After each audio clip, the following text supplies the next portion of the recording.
ओम शांति।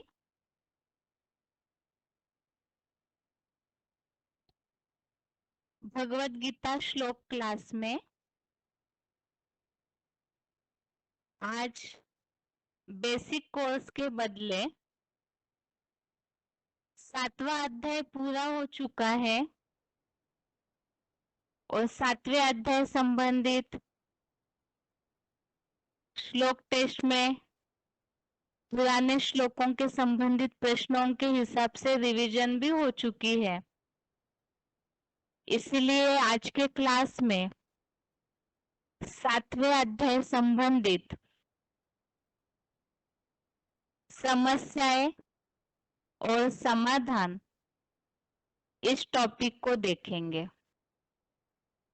तो जैसे कि हर अध्याय समझते समय हर अध्याय के बाद हम व्यक्तिगत धार्मिक सामाजिक समस्याएं और उनका उस अध्याय के श्लोकों के द्वारा क्या समाधान दिया हुआ है भगवान ने, उसे देखते हैं। इसी तरह आज भी 7वें अध्याय के आधार से सबसे पहले है व्यक्तिगत समस्याएं और 7वें अध्याय के श्लोकों के आधार से उनका क्या समाधान है वो देखेंगे। व्यक्तिगत समस्याओं में सबसे पहली बात,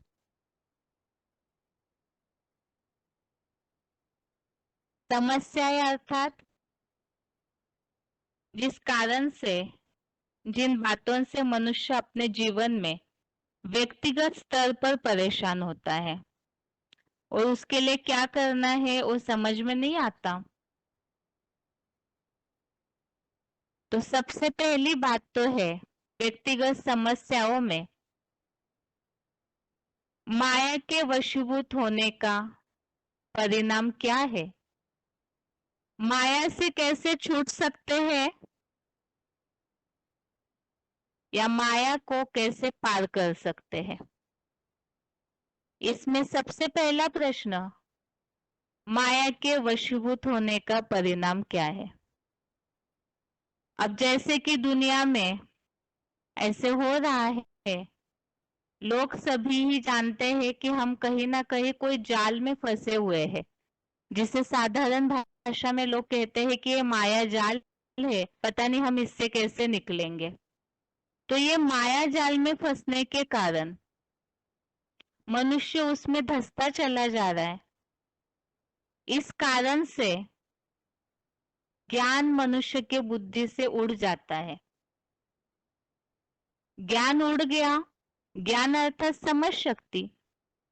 अब जब समझ शक्ति चली गई अर्थात बुद्धि नष्ट हो गई, और बुद्धि नष्ट हो गई तो आसुरी गुण हमारे अंदर मनुष्य के अंदर आ जाते हैं।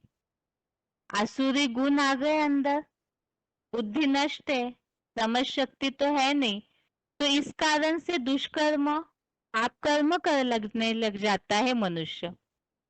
और दुष्कर्म करते करते इतने ज्यादा मूर्ख बन जाते हैं मनुष्य कि भगवान को पहचान ही नहीं पाते, तो उनकी शरण में भी नहीं जाते। ये माया के वशीभूत होने का जो परिणाम है, इस तरह का 7वें अध्याय के 15वें श्लोक में बताया है कि माया के चंगुल में फंसना अर्थात उसकी निशानियां क्या है। ज्ञान हर लिया, बुद्धि नष्ट हो गई, आसुरी गुण आ गए और इस कारण भगवान को पहचान नहीं पाते, उनकी शरण में भी नहीं जाते, क्योंकि दुष्कर्म करते करते नास्तिक हो जाते हैं। अब भगवान से वंचित हो गए तो पाप के भागी बन जाते हैं और जीवन ही पूरी तरह से बर्बाद हो जाता है। इस बात को समझना क्यों जरूरी है। लोगों के मन में आज ये भी बात बुद्धि में नहीं आती कि हम पाप कर रहे हैं या पुण्य कर रहे हैं, लेकिन इस बात को इसलिए ये माया जाल में फंसने के लिए जो फंसे हुए हैं उसका निवारण ढूंढना है, तो फंसने के लक्षण भी देखने होंगे। तो यही सारे लक्षण है कि बुद्धि नष्ट होना, पाप कर्म करना, पाप पुण्य की समझ न होना।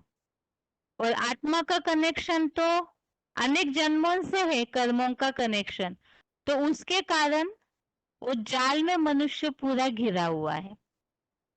अब इससे बचने का क्या उपाय है?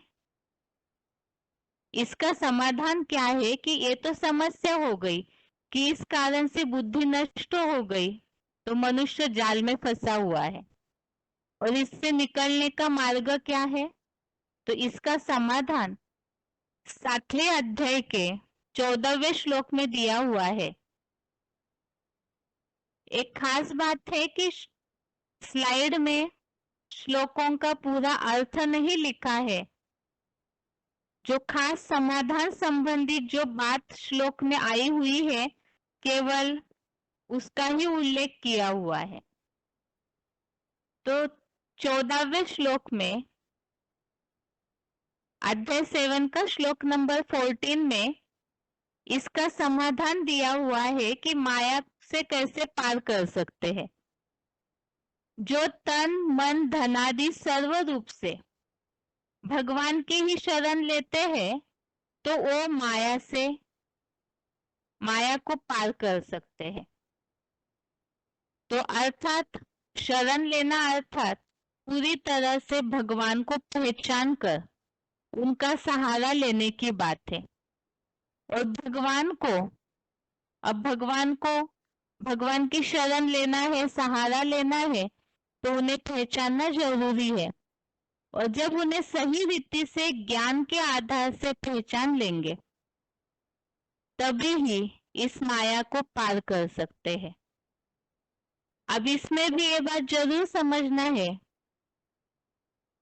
कई बार दुनिया में तो ढेर सारे आडंबर फैले हुए हैं, तो कई बार ऐसे होता है कि लोगों ने जिसका सहारा लिया है समझते हम यही सहारे से पार हो जाएंगे। लेकिन ये जरूरी है समझना कि हमने जो सहारा पकड़ा है वो सही है या नहीं। यह बात है कि आज समाज में सभी लोग ही दुख दर्द में फंसे हुए हैं। इसीलिए सभी के हिसाब से ही ये बात है। कई ऐसे लोग हैं जिन्होंने सही रीति से भगवान को पहचाना नहीं है, तो उनके लिए एक खास समाधान है कि भगवान को सही रीति से पहचान कर उनका सहारा लेते हैं, तभी माया को पार कर सकते हैं। अगला है व्यक्तिगत समस्याओं में दूसरा प्रश्न। दुनिया में तो लोग सब बहुत भक्ति करते हैं, पूजा पाठ करते हैं, और सबकी ये चाहना रहती है कि हम भगवान को कैसे प्राप्त करें। ये एक व्यक्तिगत समस्या है, क्योंकि दुख से मुक्ति के लिए सब आज चाहते हैं कि हम भगवान के नजदीक पहुंचे। तो उसके लिए जरूरी है कि भगवान के प्रिय बने। अब भगवान को कौन प्रिय है और क्यों विशेष प्रिय है, और इसमें भी क्या हम भगवान के प्रिय बन सकते हैं या नहीं बन सकते हैं। अभी के कलयुगी जनरेशन में भी, कलयुगांत में जब पहुंची है सृष्टि, इसमें भी परसेंटेजली कई ऐसे लोग हैं जो भगवान के प्रति आस्था रखते हैं, श्रद्धा भावना रखते हैं। तो दिल में सभी की, खासकर भक्तों के दिल में सभी के यही चाहना रहती है कि भगवान हमसे कैसे प्रसन्न होंगे, हमें क्या करना पड़ेगा जो हम भगवान के प्रिय बने। अब इतिहास तो यही देखने में आता है कि कईयों ने अपने घर बार छोड़े, परिवारों को छोड़ा, बहुत सारी कठिन तपस्याएं की ताकि भगवान के प्रिय बन सके। तो क्या यही वास्तविकता है? क्या भगवान ऐसों को ही केवल पसंद करते हैं कि बहुत सब कुछ छोड़ दिया जीवन में, कठोर तपस्या करने जंगल में गए, हठ योग किया, तो वही भगवान उन्हें ही पसंद करते हैं? ये बहुत सारे प्रश्न इस संबंधित लोगों को निर्माण हो जाते हैं। अब इसके लिए देखते हैं कि भगवान ने इस 7वें अध्याय में गीता के बहुत से अध्याय में इन सब बातों का समाधान है, लेकिन अभी चर्चा केवल यहाँ 7वें अध्याय के आधार से समस्याओं का समाधान हम देख रहे हैं। इसीलिए 7वें अध्याय में इसका क्या समाधान है। भगवान तो सभी के पिता है। अब दुनिया में ही लौकिक पिता कभी ये नहीं चाहते कि अपने बच्चों को कष्ट हो, तो इसी तरह से भगवान कभी ये चाहेंगे कि उनके जो भक्त है, उनके जो बच्चे हैं, उनको बहुत कष्ट हो और इतने कष्ट के बाद फिर वो भगवान के पास पहुंचे? ऐसे तो कभी नहीं चाहेंगे। और इसी का उल्लेख ही भगवत गीता में ही इस 7वें अध्याय के 17वें श्लोक में इसका समाधान मिलता है। जो इस श्लोक में उल्लेख है कि एक भगवान की याद वाला सदा योगी और ज्ञानी भगवान को अति प्रिय है। ज्ञानी को भगवान प्रिय है और भगवान को ज्ञानी अति प्रिय है। अब प्रश्न उठता है, फिर ज्ञानी अर्थात कौन? क्योंकि भगवान के प्रिय बनना है तो ज्ञानी बनना है। और ज्ञानी अर्थात, ज्ञान अर्थात समझ। समझ किस बात की? भगवान की पहचान की समझ। और जो पूरी तरह से भगवान को यथार्थ रीति पहचानेगा ज्ञान के आधार से, जो कि 11वें अध्याय में उल्लेख आया है दिव्य नेत्र का, तो इस दिव्य नेत्र बुद्धि के तीसरे नेत्र से जो ज्ञान के आधार से भगवान को पहचानेगा तो वो ज्ञानी। और दूसरा बताया याद वाला सदा योगी। अब भगवान की याद वाला सदा योगी अर्थात भगवान को पहचानेंगे तभी तो याद कर पाएंगे। और भगवान को याद करने में भी ऐसे नहीं कि बुद्धि भटकती रहे भक्तों की तरह, कई जगह बुद्धि भटक रही है, इनको भी याद किया, उनको भी याद किया, इनको भी माना, उनको भी माना। ऐसे अगर व्यभिचारी बुद्धि है, भटक रही है बुद्धि, एक जगह स्थिर नहीं है, तो ऐसा योगी नहीं। एक अव्यभिचारी याद वाला जो योगी है वही भगवान को प्रिय है। और ऐसा जो प्रिय बनता है तो उस आधार से जो प्रिय बनेगा तो भगवान की प्राप्ति भी उनको होगी। अब इसमें भी ऐसा बनने के लिए भी क्या जरूरी है? ऐसा जो ज्ञानी और योगी बनता है उनके और खास लक्षण बताया है 18वें श्लोक में।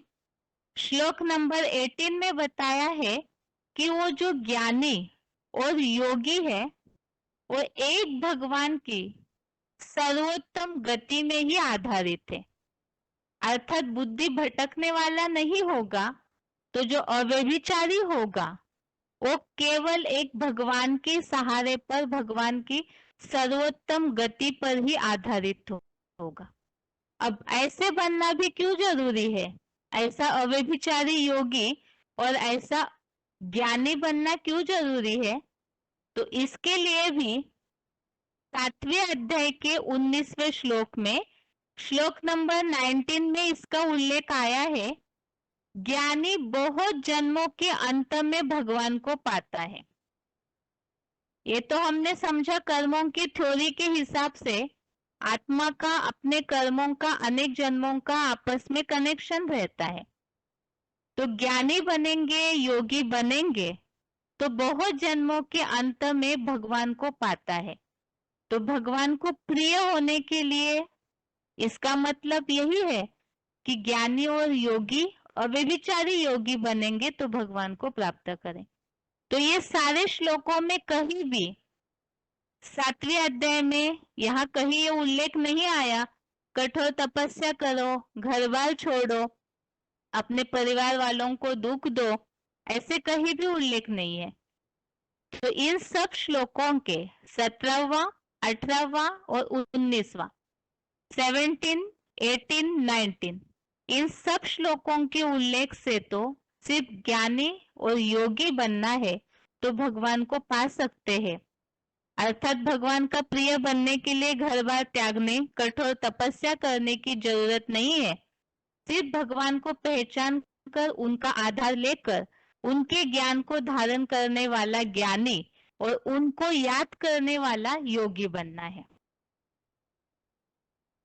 अगली समस्या है व्यक्तिगत समस्या में तीसरी समस्या, जीवन में आने वाले हर प्रश्न का समाधान कैसे होगा।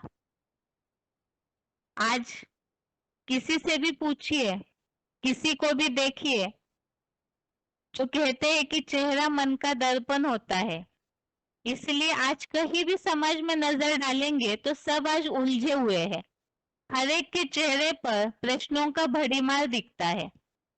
जीवन में इतनी सारी समस्याएं हैं, इतनी सारी उलझने हैं, उनसे कैसे मुक्त हो, इसी में सब फंसे हुए। ऐसे कई सारे प्रश्न लोगों के मन में व्यक्तिगत स्तर पर निर्माण होते हैं जीवन में, उनका समाधान कहाँ ढूंढे। ये भी है पारिवारिक समस्या, अपनी नौकरी धंधे की समस्या, अपने जीवन की बहुत सारी ऐसी उलझने हैं जिससे युद्ध करते करते ही मनुष्य आज बहुत थका हुआ है। अब इसीलिए इन सब प्रश्नों का समाधान के लिए लोग रास्ता ढूंढ रहे, कहीं कहीं गलियों में भटकते रहते हैं।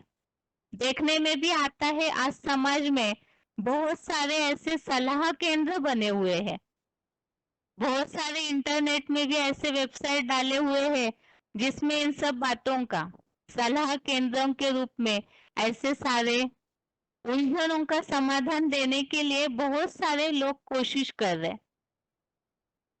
अब प्रश्न ये है कि जो मनुष्य खुद उलझनों में घिरा हुआ है वो किसी और की समस्या का समाधान दे सकता है, क्योंकि सारे इसी सृष्टि पर रहने वाले जीवड़े हैं, तो सभी इस रंगमंच पर उलझे हुए हैं। तो जो खुद अपनी समस्या का समाधान नहीं निकाल पा रहे, औरों को कैसे राहत दे सकते हैं।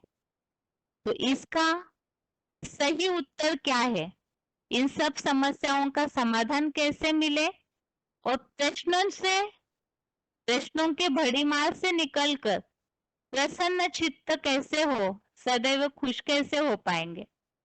इसका उत्तर है 7वें अध्याय के दूसरे श्लोक में।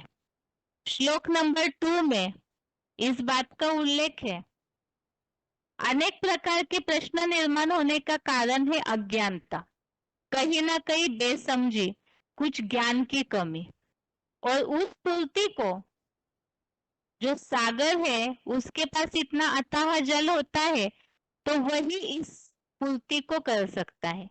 और भगवान के पास ऐसा जल है जो ज्ञान जल, जिसके लिए दूसरे श्लोक में उल्लेख है, भगवान विशेष ज्ञान सहित अर्थात योग सहित ज्ञान को पूरी तरह बताते हैं, जिसे जानकर पुनः इस संसार में अन्य जानने योग्य कुछ भी बाकी नहीं बचेगा।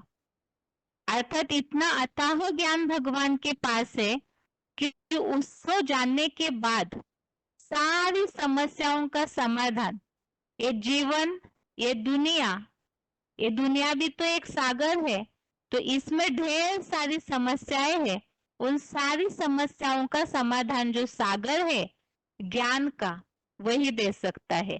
तो मन को शांत करने के लिए विशेष ज्ञान अर्थात योग और समस्याओं का समाधान के लिए ज्ञान, इन दोनों बातों को भगवान से जानने के बाद और कहीं भी कुछ पूछने की, कहीं भी कुछ उलझनों का मार्जिन ही नहीं रहता है।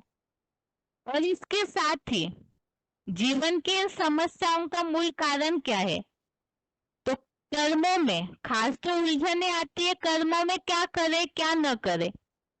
तो इसके लिए भी श्लोक नंबर 29, श्लोक नंबर 29 में समाधान दिया हुआ है, जो जरा मरण से मुक्ति अर्थ मेरा आसरा लेकर प्रयत्न करते हैं, वे उस परम ब्रह्म संपूर्ण 84 के पाठधारी रिकॉर्ड और सारे कर्मों को जान जाते हैं। तो यहाँ भगवान का जो केवल आसरा लेते हैं तो दुखों से मुक्ति, प्रश्नों के कारण ही तो दुख हो रहे हैं, तो उन दुखों से मुक्ति, भगवान को जान लेंगे तो उसी आधार से अपने जन्मों के पूरे रिकॉर्ड को जानेंगे, सारे कर्मों के रिकॉर्ड को जानेंगे, तो अपने आप ही इन सब बातों का समाधान भगवान के ज्ञान द्वारा मिलेगा। और उसके लिए तो हमने पहले भी उल्लेख देखा, इसके लिए जरूरी है भगवान की यथार्थ पहचान। आगे है, ये तो हो गई सारी व्यक्तिगत समस्याएं। अब आगे है धार्मिक समस्याएं और उनका समाधान 7वें अध्याय के श्लोकों से। सबसे पहली समस्या धार्मिक समस्याओं में, क्या देवताएं और भगवान एक ही है? अब भक्तों के मन में प्रश्न आता है कि ये सब जानना क्यों जरूरी है?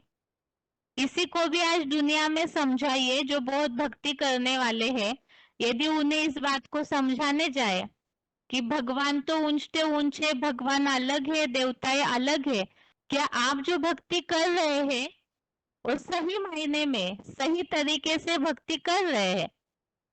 तो लोग यही बताएंगे, खास करके भक्त, हम किसी की भी उपासना करें, दिल से तो हम भगवान को ही बोलते हैं, तो भगवान तक हमारी पुकार पहुंची जाएगी।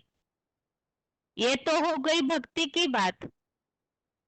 हम किसी की भी पूजा अर्चना करें, लेकिन दिल में भगवान का नाम लेते हैं, तो हमारी जो भावना है भगवान तक पहुंचे, ऐसे समझते हैं। लेकिन आज की दुनिया का उदाहरण लीजिए आप। अगर आप की जगह फोन डायल कर रहे हैं, मन में किसी का नाम ले रहे हैं और फोन कहीं और डायल किया, तो फोन सही व्यक्ति तक पहुंचेगा? अब इस उदाहरण से कई ये सोचेंगे कि भक्ति का और इस भौतिक दुनिया की बात का क्या कनेक्शन है? ये तो मात्र एक मिसाल है। यहाँ बात है कि भगवान को पूरी तरह से आपने जाना नहीं, यथार्थ रीति से समझा नहीं, तो फिर आपकी आराधना उन तक पहुंचेगी कैसे? वास्तव में कईयों को तो यही नहीं पता है कि देवताएं अलग है और भगवान अलग है। तो इसका खास उल्लेख वास्तव में अगर खास समझा जाए तो देवताओं के लिए कहा जाता है 33 करोड़ देवताएं। देवताएं अर्थात बहुवचन है और गिनती में भी 33 करोड़ आता है, तो देवताएं कई एक है, अनेक है। और भगवान के लिए हमेशा ही एक वचन वाला शब्द ही प्रयोग होता है। दूसरी बात, इस बात को समझना क्यों जरूरी है कि देवताएं अलग है और भगवान अलग है? क्योंकि भक्ति में भक्ति करते करते, पूजा पाठ आडंबर करते करते जो समय, पैसा, एनर्जी बहुत सारी लगाते हैं भक्ति के पीछे, तो वो सफल हो रहा है सही मायने में या कहीं वेस्ट तो नहीं हो रहा है? क्योंकि हम जो भी प्रयास कर रहे हैं तो वो सफल होना चाहिए, और इसके लिए ही जरूरी है कि हम जो भक्ति कर रहे हो भगवान तक पहुंच रही है या नहीं, इसे समझना जरूरी है। दूसरी बात है, ये इसलिए समझना जरूरी है, जैसे कि और एक प्रश्न है, देवताओं की और भगवान की उपासना करने वालों में और उनकी प्राप्ति में कोई अंतर है क्या? क्योंकि ये समझने से ही, प्राप्ति का अंतर समझने से ये भी समझ में आ जाएगा कि वास्तव में देवताएं और भगवान अलग है, और हम जो पूजा पाठ कर रहे हैं वो सही मायने में भगवान तक पहुंचती है या नहीं, उसका भी उत्तर क्लियर होगा। तो इसके बारे में ही 23वें श्लोक में, श्लोक नंबर 23 में इसका स्पष्ट उल्लेख है कि देवताएं और भगवान एक नहीं है, अलग है।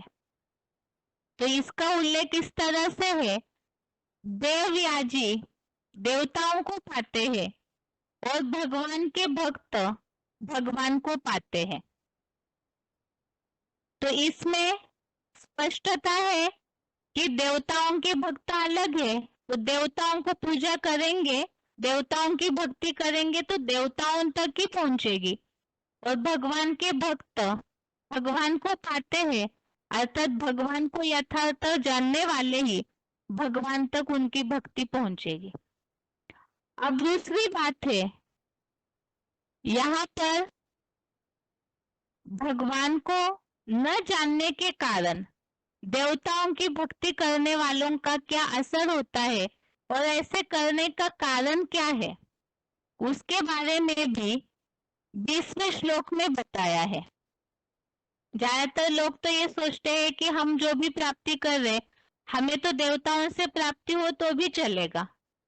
वास्तव में श्रेष्ठ से प्राप्ति करेंगे तो ऊंची प्राप्ति और उसका असर क्या है उसके बारे में श्लोक नंबर 20 श्लोक नंबर 20 में बताया है।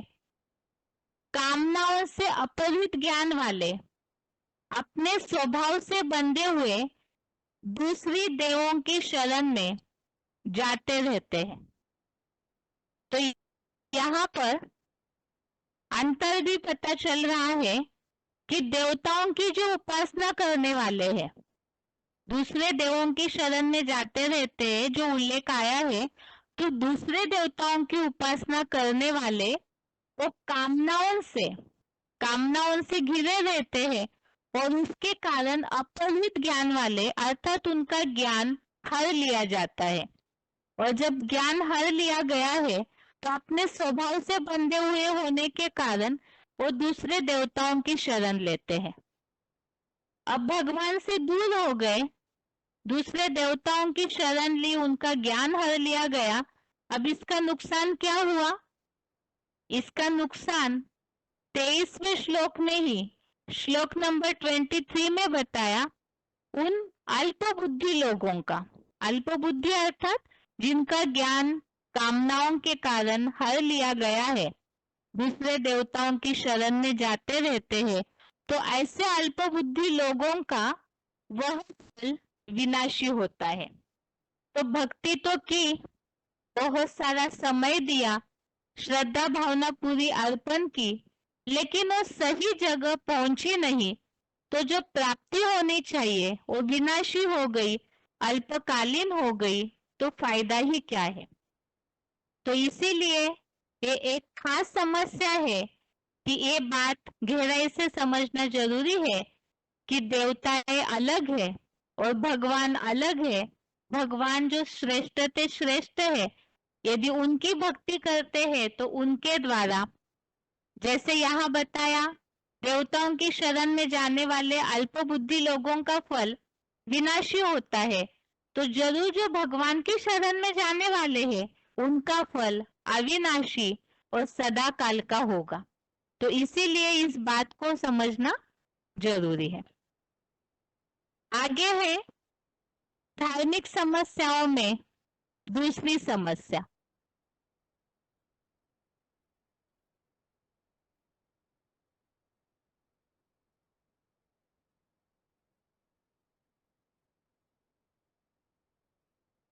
धार्मिक समस्याओं में दूसरी समस्या है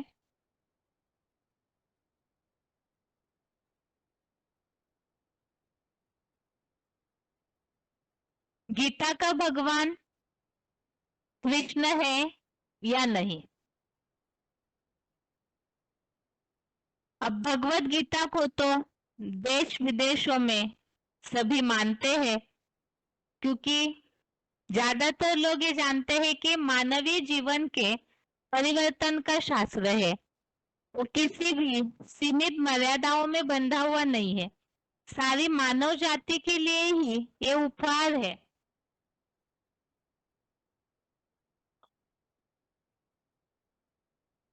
तो इस हिसाब से गीता का जो रचयिता है, अर्थात गीता का भगवान है, वो कौन है, इसे जानना जरूरी है, क्योंकि इसे जानने से ही सही मात्रा में, सही मायने में परिवर्तन की सीढ़ी चढ़ सकते हैं। वैसे तो गीता के कई सारे अध्यायों में कई सारे ऐसे श्लोक हैं जिसमें ये बात सिद्ध होती है कि वास्तव में गीता का भगवान कृष्ण है या नहीं है। लेकिन आज केवल हम यहाँ 7वां अध्याय का ही सार देख रहे हैं, 7वें अध्याय के आधार से ही समस्याओं का समाधान देख रहे हैं। इसीलिए 7वें अध्याय में जिन जिन श्लोकों में ऐसा उल्लेख नजर आता है कि वास्तव में गीता का भगवान कृष्ण नहीं है, तो केवल उन्हीं श्लोकों को आज हम देखेंगे। सबसे पहले तो गीता का भगवान कृष्ण नहीं है, इसके लिए 7वें अध्याय का 10वां श्लोक, श्लोक नंबर 10, इसमें उल्लेख आया है भगवान सब प्राणियों का सनातन बीज है। तो ये जो उल्लेख आया हुआ है, बीज अर्थात क्या? प्राणियों का बीज अर्थात जैसे कि भगवत गीता में अश्वत्थ वृक्ष के रूप में मनुष्य सृष्टि रूपी वृक्ष का उल्लेख है।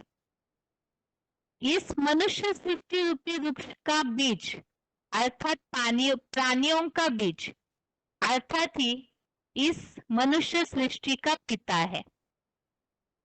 अर्थात ही पिता वो जिनका और कोई पिता नहीं, क्योंकि मनुष्य सृष्टि का बीज पिता अर्थात ही साकार में उनका कोई पिता नहीं होता है, वो आदि पुरुष है। अब देखते हैं कि क्या कृष्ण के लिए बात लागू होती है।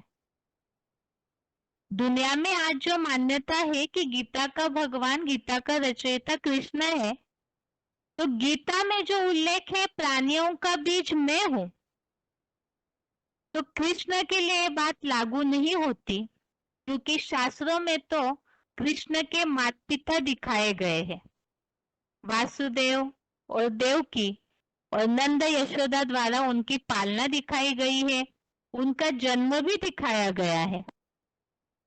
तो इन सब बातों से तो ये जो शास्त्रों में उल्लेखित है कृष्ण का जीवन, माता पिता, जन्म, पालना, इससे तो ये बात कहीं भी ऐसे लागू होते हुए नहीं दिखती है कि कृष्ण सभी का पिता है, क्योंकि आदि पिता, आदि पुरुष, बीज अर्थात उसका कोई बीज नहीं।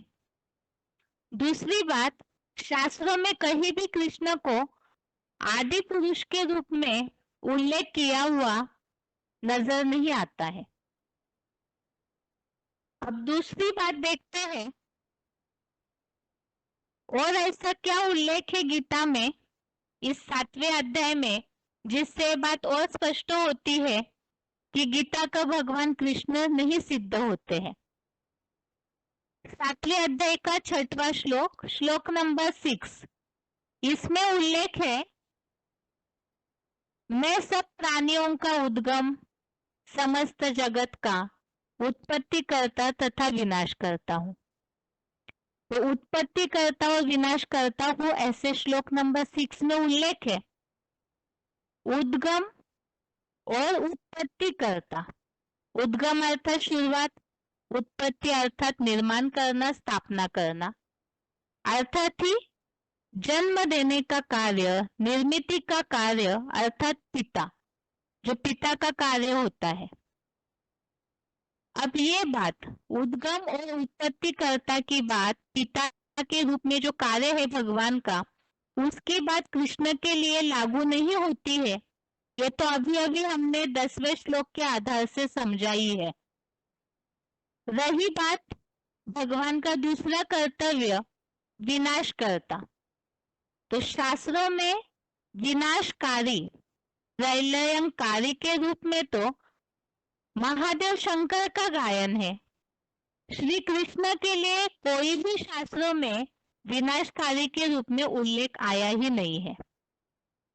यहाँ केवल हम इस बात को समझ रहे हैं गीता का भगवान कृष्ण नहीं है, इसका 7वें अध्याय में क्या उल्लेख है। बाकी गीता का भगवान कौन है, इसे तो आगे हम बेसिक कोर्स में जो टॉपिक आएंगे ये आगे, तो उसमें इस बात को गहराई से समझेंगे कि आखिर गीता का भगवान कौन है। दूसरी बात, ये दो बातें तो हो गई। एक तो गीता का भगवान कृष्ण के रूप में कृष्ण नहीं है, इस बात के लिए जो गीता का इस अध्याय में उल्लेख है गीता का और विनाशकर्ता का, तो ये दोनों कर्तव्य कृष्ण के लिए लागू नहीं होते हैं। अगला श्लोक जो है 7वें अध्याय का 7वां श्लोक नंबर 7, इसमें एक और उल्लेख है, भगवान से श्रेष्ठतर इस संसार सहित तीनों लोकों में अन्य कुछ भी नहीं है। जो उल्लेख है मेरे से श्रेष्ठतर इस संसार में तीनों लोकों में कुछ भी नहीं है, तो श्रेष्ठतर अर्थात ऊंच से ऊंच सुप्रीम पर्सनालिटी, जिसे सर्वोत्तम कहा जाता है, सबसे उत्तम, जिसकी और कहीं से तुलना नहीं की जा सकती, ऐसी पर्सनालिटी, ऐसा व्यक्तित्व। तो शास्त्रों में कहीं भी अगर उदाहरण के तौर पर देखें तो श्री कृष्ण के लिए बात लागू नहीं होती है। क्यों? क्योंकि शास्त्रों में भक्ति मार्ग में श्री कृष्ण को शिवलिंग की उपासना करते हुए गोपेश्वरम नाम के तीर्थक में दिखाया हुआ है। तो जो सर्वोत्तम होता है उसे किसी की आराधना करने की, किसी की पूजा करने की आवश्यकता नहीं है, लेकिन श्री कृष्ण को पूजा करते हुए गोपेश्वरम में दिखाया है। तो इससे ये बात स्पष्ट होती है कि श्री कृष्ण के लिए श्रेष्ठतर ये बात, ये टाइटल लागू नहीं होता है। और इससे ही ये बात भी स्पष्ट है कि गीता का भगवान इस 7वें अध्याय के इन तीनों श्लोकों के द्वारा, श्लोक नंबर 10, श्लोक नंबर 6 और श्लोक नंबर 7, इन तीनों श्लोकों के आधार से ये बात स्पष्ट होती है कि गीता का भगवान कृष्ण नहीं है। आगे है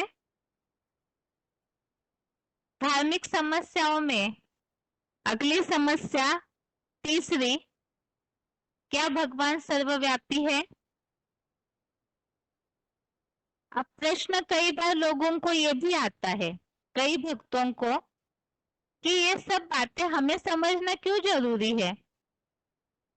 दूसरी बात, इन सब बातों पर हम चर्चा क्यों कर रहे हैं।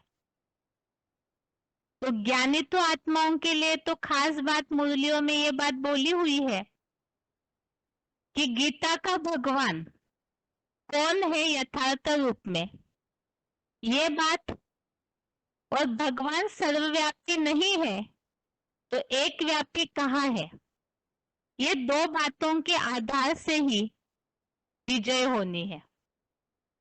और रही बात भक्ति मार्ग के हिसाब से, तो भगवान सर्वव्यापी नहीं है इस बात को समझना, और गीता का भगवान कौन है, कृष्ण नहीं है, और यथार्थ रूप में कौन है, इस बात को समझना मानवीय जीवन में क्यों जरूरी है। क्योंकि आज समाज का पतन इसलिए हुआ है, जैसे लौकिक परिवारों में बच्चे पिता को नहीं जानते हैं तो वो अनाथ होकर के अपना चरित्र को, अपने जीवन को बिगाड़ते हैं, क्योंकि उनको गाइडेंस देने वाला सही नहीं है। इसी तरह आज जो मानवीय समाज की दुर्गति हुई है उसका मूल कारण भी है भगवान की यथार्थ पहचान नहीं, और जो धर्मशास्त्र है तो उसका रचयिता कौन है उसे सही मायने में जाना नहीं। तो इसी कारण से मानवीय समाज की दुर्गति हुई है। इसीलिए इन दोनों बातों को सही रीति समझना जरूरी है। अब भगवान सर्वव्यापी नहीं है तो ये बात के लिए, ये तो बेसिक कोर्स में भी हमने कई बार इस श्लोक को देखा है लेकिन यहाँ 7वें अध्याय का पूरा सार हम देख रहे हैं। इस हिसाब से जो 7वें अध्याय में उल्लेखित 12वां श्लोक है, श्लोक नंबर 12, इसमें ये बात बिल्कुल स्पष्ट की हुई है कि भगवान सर्वव्यापी नहीं है। इस श्लोक का जो भावार्थ है वो इस प्रकार है कि और जो भी संसार में युगानुरूप क्रमशः सात्विक, राजसी और तामसी प्रकृतिगत अवसर्पिणी भाव है, उनको मेरे से, कैलाशवासी महादेव से ही है ऐसा जान। मैं ब्रह्मलोकवासी सदाशिव उनमें व्यापी नहीं, किंतु वे मेरे महादेव मूर्ति में काल क्रमानुसार है। तो यहाँ जो उल्लेख है, मैं उनमें व्यापी नहीं, मैं अर्थात भगवान उनमें व्यापी नहीं, किंतु वे मेरे में है। अर्थात ही जैसे कि अभी अभी हमने एक उल्लेख देखा, भगवान इस प्राणियों का बीज है, मनुष्य सृष्टि रूपी वृक्ष का बीज है। तो बीज में तो सारा वृक्ष समाया हुआ होता है। बीज जैसे ही अंकुरित होकर निकलने लगता है उसमें से, तो धीरे धीरे बढ़ते बढ़ते बीज से ही सारा वृक्ष विस्तार को पाता है। लेकिन बीज जो है वो सारे वृक्ष में समाया हुआ है, लेकिन बीज सभी में नहीं होता है। टहनियों में, पत्तों में, तालियों में है, ऐसे नहीं कहा जाएगा। तो इन सब बातों से ही ये बात स्पष्ट होती है कि भगवान सभी में व्यापक नहीं है, अर्थात सर्वव्यापी नहीं है। अगली धार्मिक समस्या है चौथी, भगवान के संपूर्ण स्वरूप का परिचय कौन दे सकते हैं? अभी तक के जो भी उल्लेख है, व्यक्तिगत समस्याएं, धार्मिक समस्याएं, उन सब में एक बात खास उल्लेखित हुई है कि सब बातों का समाधान है भगवान की यथार्थ पहचान। सारे प्रश्नों का व्यक्तिगत स्तर पर समाधान, धार्मिक समस्याओं में भी जो सारी बातें हैं, समाज का जो पतन है, उसका मूल कारण है भगवान की यथार्थ पहचान न होना। अब इनका समाधान निकलेगा तब जब भगवान की यथार्थ पहचान हो। अब ये भी एक समस्या है धार्मिक स्तर पर कि आखिर भगवान का संपूर्ण परिचय कौन दे सकता है। अब इसके लिए तो भक्त यही कहेंगे, इतने सारे जो समाज में बहुत सारे प्रक्रियाएं है भक्ति मार्गीय हिसाब से, और उनके जो धर्म के लिए जो मुखिया बने हुए लोग हैं, जैसे कि गुरु, साधु, संत, ऋषि, ब्राह्मण, मुनि, आचार्य, पंडित, पुजारी, सन्यासी, वे सारे ऐसे मनुष्य निमित्त बने हुए हैं जो भक्ति पूजा पाठ करने में लगे हुए हैं, और गलत फहमी के रूप में यह समझा जाता है कि इन्हीं के द्वारा हमें भगवान मिलेगा। तो वास्तविकता क्या है कि जो भी मनुष्य मात्र है, तो क्या वो भगवान का परिचय दे सकते हैं? दूसरी बात है, जो वेद, शास्त्र, पुराण, ग्रंथ ढेरों बने हुए हैं, तो क्या उनके द्वारा भगवान का परिचय यथार्थ रीति से मिल सकता है? क्योंकि जब तक भगवान का सच्चा परिचय नहीं मिलेगा, भगवान के बारे में तो बहुत सारी मान्यता है, जो भी भक्ति करते हैं उनके मन में कहीं ना कहीं जीवन के एक ऐसे मोड़ पे ऐसे आता ही है कि आखिर इतनी मान्यता है भगवान की, इतनी श्रद्धा भावना भगवान के प्रति पूजा पाठ किए जाते हैं, तो भगवान का सच्चा स्वरूप आखिर क्या है उनको कैसे जान पाएंगे? तो ये सारे रास्तों से क्या भगवान मिलते हैं?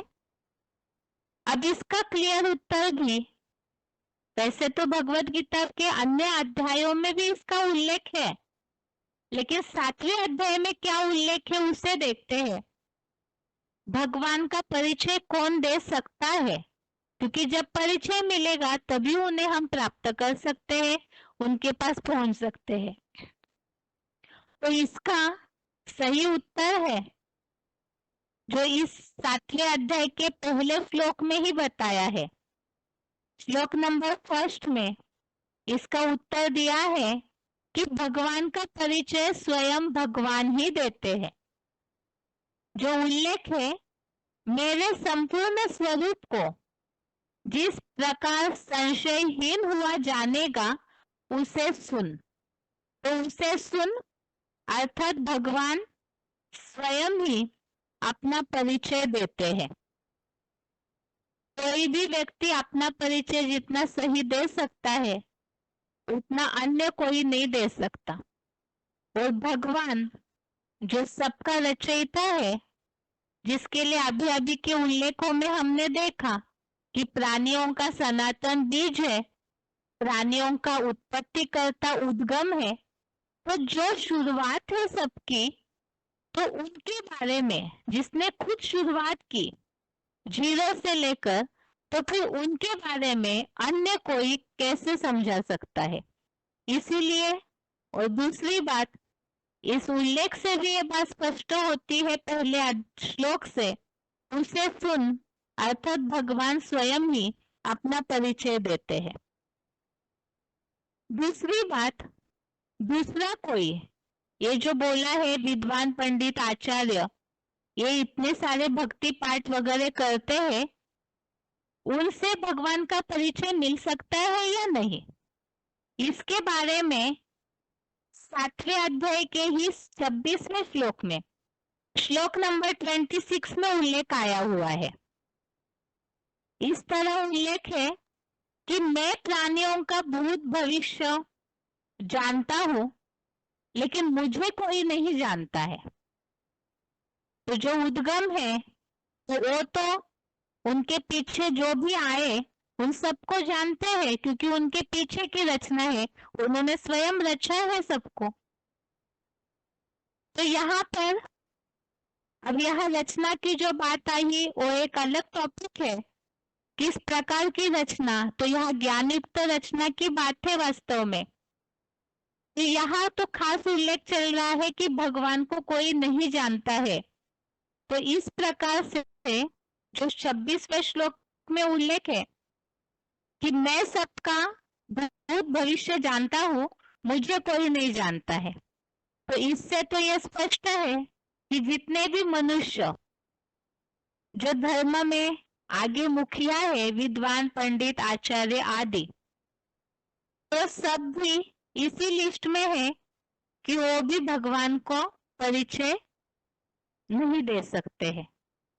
अब दूसरी बात है कि ये जो वेद शास्त्र धर्म ग्रंथ बने हैं, क्या इनसे भगवान का परिचय मिलेगा? तो इसके लिए भी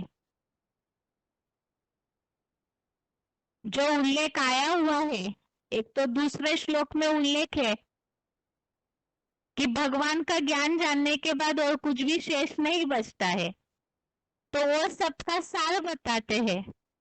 और दूसरी बात, भगवान के लिए बोला है मेरे से सुन, अर्थात ही भगवान कोई बैठ करके किताब नहीं लिखते हैं, वो अपना परिचय ओरली सम्मुख सुनाते हैं।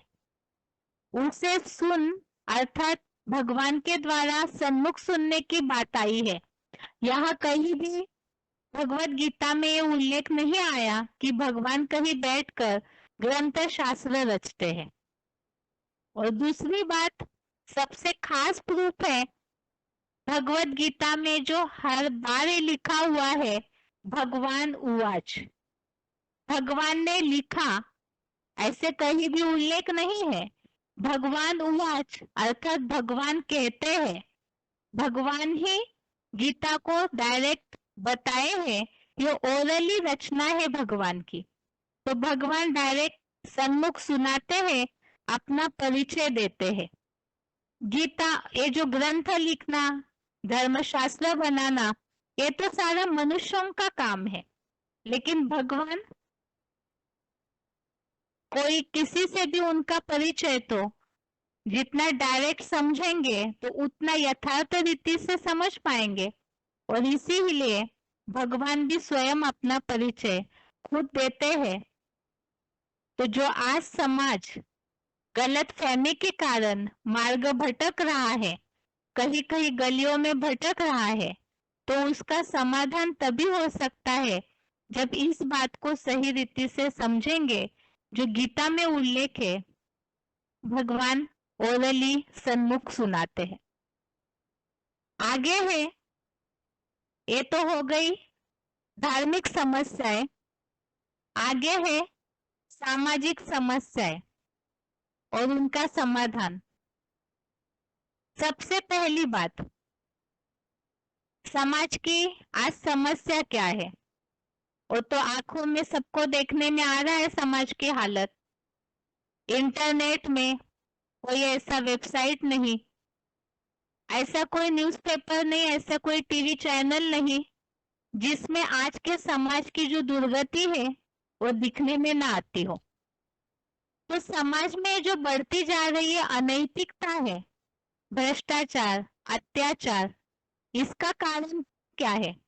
आज किसी को भी धर्म का रास्ता दिखाए, आध्यात्मिकता का रास्ता दिखाए, तो सब ये सोचते हैं, ज्यादातर 90% लोग यही सोचते हैं ये तो पिछड़ी बातें हो गई।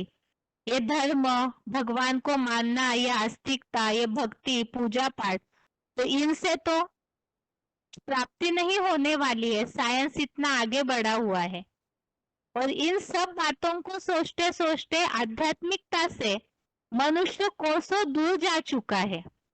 इसका परिणाम मनुष्य आज पूरी तरह से मूर्ख बन गया है। जैसे दुनिया में कहा जाता है, मनुष्य आज जानवर से भी बदतर है। अब ऐसे क्यों हालत हो गई है समाज की? तो इसका उल्लेख भी, गीता तो है मानवीय जीवन का शास्त्र, तो मानवीय जीवन के पतन के भी कारण गीता में बताए हैं। और उत्थान कैसे होगा इसका भी कारण भगवत गीता में बताया है। अब इन सब समस्याओं का कारण क्या है और उसका निवारण क्या है? 7वें अध्याय का ही 27वां श्लोक, श्लोक नंबर 27 में इस बात का उल्लेख बिल्कुल स्पष्ट है। इच्छा द्वेष समुत्थेन, इच्छा और द्वेष से उत्पन्न हुए द्वंद्वों के मोह से कल्पांत काल में प्राणी संपूर्ण मूर्ता को पहुंच जाते हैं। ये जो मूर्ता है, मूर्खपना, तो इसका कारण है इच्छा और द्वेष। इसी के लिए गीता के अन्य अध्यायों में उल्लेख आया है काम, क्रोध, या कहीं कहीं इस तरह उल्लेख है राग और द्वेष। तो इच्छा है, इच्छाओं के बारे में तो सब जानते हैं, इच्छा की पूंछ कभी खत्म ही नहीं होती है। तो इच्छा और द्वेष, इनके कारण मनुष्य पूरी तरह से मूढ़ बन जाते हैं, मूर्ख बन जाते हैं, अर्थात अज्ञानी बन जाते हैं। तो कामनाएं जो है वो पूर्ति नहीं होती, तो क्रोध, क्रोध आने से बुद्धि का नाश होता है और उसके कारण ही मनुष्य का पतन होता है। और इसमें भी पतन हुआ, बुद्धि मूढ़ बन गई, तो पापाचार, अनाचार करेगा ही। और इच्छाओं के कारण मनुष्य स्वार्थी भी हो जाता है। तो यही कारण है मूढ़ बनने का, अत्याचार का। इसी तरह से उल्लेख आया है, मूढ़ बन गए। और उसके साथ 13वें श्लोक में, श्लोक नंबर 13 में एक और उल्लेख है, 3 गुण युक्त भावों द्वारा मोहित हुआ यह संसार इनसे परे अविनाशी भगवान को नहीं जानता। 3 गुण जो गीता में कई सारे श्लोकों में उल्लेखित है, प्रकृति के 3 गुण अर्थात सत, रज, तम, इन 3 गुणों से मोहित होकर ये सारा संसार और इन 3 गुणों का प्रभाव पड़ा कामनाएं और क्रोध पर, और उसके प्रभाव से व्यक्ति मूढ़ बना, और मूढ़ बनने के कारण माया से बुद्धि जो चकरा जाती है, पूरा मनुष्य उसमें उलझ जाता है, तो उस कारण भगवान को नहीं जानते। जो हमने अभी अभी उल्लेख देखा कि आध्यात्मिक दृष्टिकोण से मनुष्य कोसों दूर जा चुका है, यह सोचते हैं ये सब बातों को क्या जानना है, और भगवान से दूर हो गए। जो अपना उद्धार करता है मानवीय जीवन का, जो पिता है, उनसे ही दूर हो गए, उनकी पहचान ही भूल गए, तो उसके कारण मनुष्य आज अनाथ बन गए और मार्ग भटक करके पूरी तरह से नीचे गिरे। और समाधान, ये तो हमने कारण देख लिया, भगवान को नहीं जाना, और समाधान तो यही है, भगवान को यथार्थ पहचानेंगे। जो पहले उल्लेखित श्लोक हमने देखे, ज्ञानी भगवान को प्रिय है, तो भगवान को पहचानेंगे, ज्ञानी बनेंगे, समझदार बनेंगे, तो इसका निवारण हो सकता है। आगे की समस्या है सामाजिक समस्याओं में दूसरी समस्या। जैसे अभी की समस्या से कनेक्टेड ये समस्या है, इच्छा द्वेष के कारण, कामनाओं के कारण मनुष्य मूढ़ बन जाता है, और इसका परिणाम ये दूसरी समस्या, समाज में बढ़ता जा रहा व्यभिचार, वेश्यावृत्ति का निवारण क्या है। अब इसमें ये जो पतन हो रहा है, कामनाएं, इसमें इच्छाएं भी है और काम विकार की पूर्ति की भावनाएं भी है। तो इसके कारण जो गीता में उल्लेखित श्लोक है कि ये तो काम महाशत्रु है मनुष्य जीवन का, और इस शत्रु को मनुष्य ने अपना लिया, व्यभिचारी बन गए, इस कामाग्नि में पूरा जलने लगा मनुष्य, तो इसका कारण है मानवीय जीवन के चरित्र का पतन, नैतिकता का पतन, मानसिकता का पतन। और इसके कारण जब व्यभिचारी बन गया मनुष्य, इस तरह से ऐसी दुर्भावनाओं को सपोर्ट देने लगा, तो इसका परिणाम है जो पारिवारिक व्यवस्था है वो बिगड़ते जा रही है। इसका परिणाम आज पुराने जमाने में, पुरातन काल में कहीं ये सुनने में नहीं आता था, डाइवोर्स केसेस, तलाक देना, इस तरह से परिवार टूट जाना, बिखर जाना। लेकिन आज एक कॉमन बात हो गई है ये समाज में, तलाक, डाइवोर्स की परंपरा, परिवारों का टूटना, आपस में स्नेह संबंध जो है वो बिगड़ते जा रहे हैं। इसका कारण व्यभिचारी भावनाएं, और परिवार जब बिगड़ेंगे तो समाज की व्यवस्था भी बिगड़ेगी। ये तो एक चैन बनी हुई है, व्यक्ति व्यभिचारी बना तो परिवार बिगड़ा, परिवार बिगड़े तो समाज बिगड़ा, और समाज बिगड़ा तो देश बिगड़ा, देश बिगड़ा तो विश्व बिगड़ा। तो ये तो चैन बनी हुई है, क्योंकि सभी इस सृष्टि के चैन में जुड़े हुए हैं। और इसका समाधान क्या है? तो इसका समाधान है व्यभिचार होना, अर्थात मर्यादाओं का टूटना, पूरी तरह से मर्यादाहीन जीवन हो गया, चरित्र का पतन हुआ। और भगवत गीता में इसका उपाय बताया है 7वें अध्याय के 11वें श्लोक में। इस पतन का समाधान है श्लोक नंबर 11 में, जिस तरह से इस श्लोक का भावार्थ बताते हैं, मैं सदा बाबा ही बलवानों का काम देवता और लगाव झुकाव वाली आसक्ति से सर्वथा रहित बल हूँ, और वह विष्णु रूप भरत श्रेष्ठ सतयुग आदि के सदा स्थिर आत्मा वाले विष्णु लोकीय प्राणियों में धर्मानुकूल श्री संग की त्याग भरी अहिंसक और सुखदायी कामना हो। तो यह व्यभिचार के कारण मनुष्य हिंसक बन गया।